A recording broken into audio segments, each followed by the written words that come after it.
Unfortunately, it seems that in order to scorched earth these idiots, I have to go back to other YouTube videos to show what the fucking problem is with some of the dumb stuff that Mr. Kirk did and said before he passed. This supposed master debater. There is a certain kind of Christian in an argument. His whole spiel, he's already using a fallacy when he says "prove me wrong."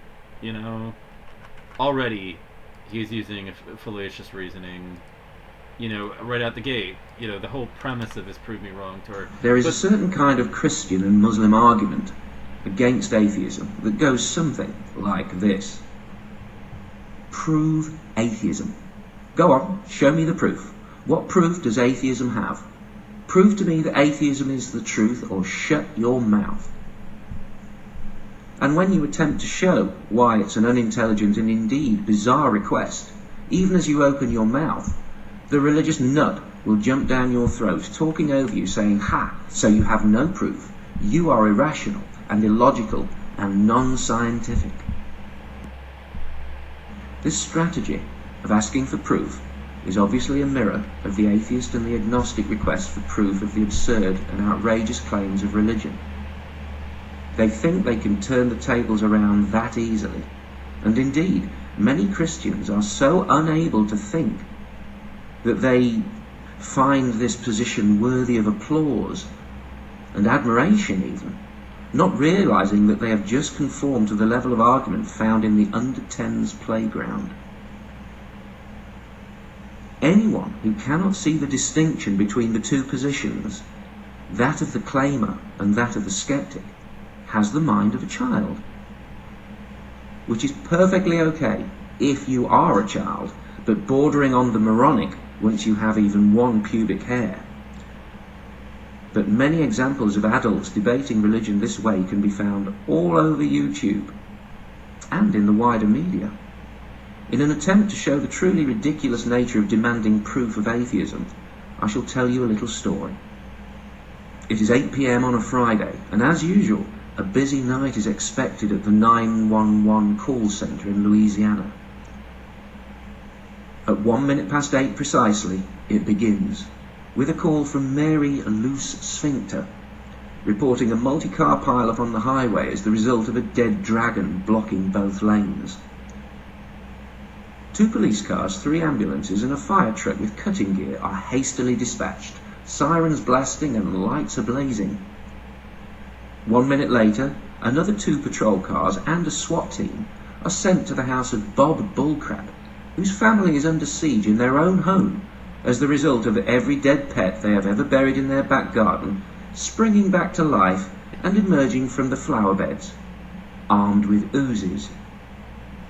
Next up is a call from a breathless Mr. Shock O'Shite, an Irishman whose wife has just turned into a pillar of salt. The last of the 3 available helicopter ambulances is sent, as the other 2 are already en route to a report of a mini rapture occurring in Baton Rouge. By 9 p.m, all available emergency vehicles of all types are out dealing with resurrections, levitations, localized outbreaks of hell, and telepathically delivered death threats when they get a call from a tearful Joe Ordinary, whose beloved wife is on the kitchen floor suffering from a heart attack. Special Operative Jesus, a man with the ability to be everywhere at the same time and do anything he chooses, is dispatched on a talking donkey. Joe Ordinary breathes a sigh of relief. Is this how you want the world to be?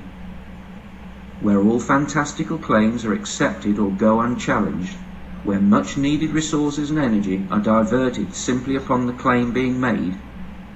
The 911 operator has no means whatsoever of proving these things are not happening, but a heart attack needs no corroboration, for it is an... This is not how you would want society to run, obviously. If people are calling 911 with obvious spurious claims, like if there's a dead dragon by the side of the road, do you really want them to have to dump every fucking available resource, to verify that that is not the case onto the roads? I mean, just because somebody went and claimed it. This is the problem. But see, this is an analogy for Charlie Kirk's whole, prove me wrong thing. Extraordinary claims, or even claims, period, require extraordinary proof. Everyday event. It could be a hoax, but how much more unlikely are the other calls? Would you describe the 911 operative who has placed their trust in the earlier callers as A, professional, B, incompetent, or C, B and out of C, their fucking mind? batshit crazy, yes.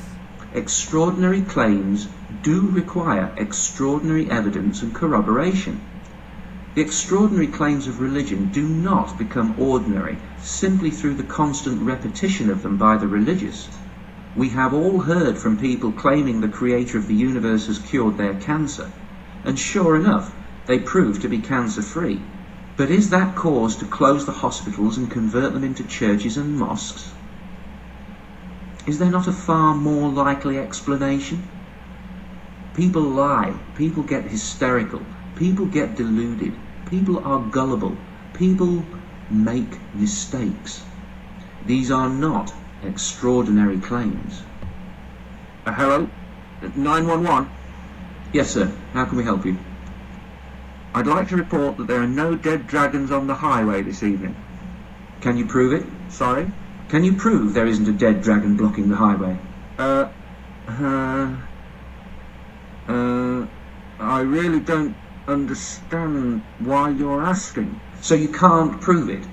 You can't prove there's not a dead dragon on the highway? Excuse me, but you're not making any sense. All I'm saying... Sir, unless the next words out of your mouth contain proof... But all I'm saying is... So you admit it. You admit you have no proof whatsoever. You won't even try to prove that there is no dead dragon blocking the highway.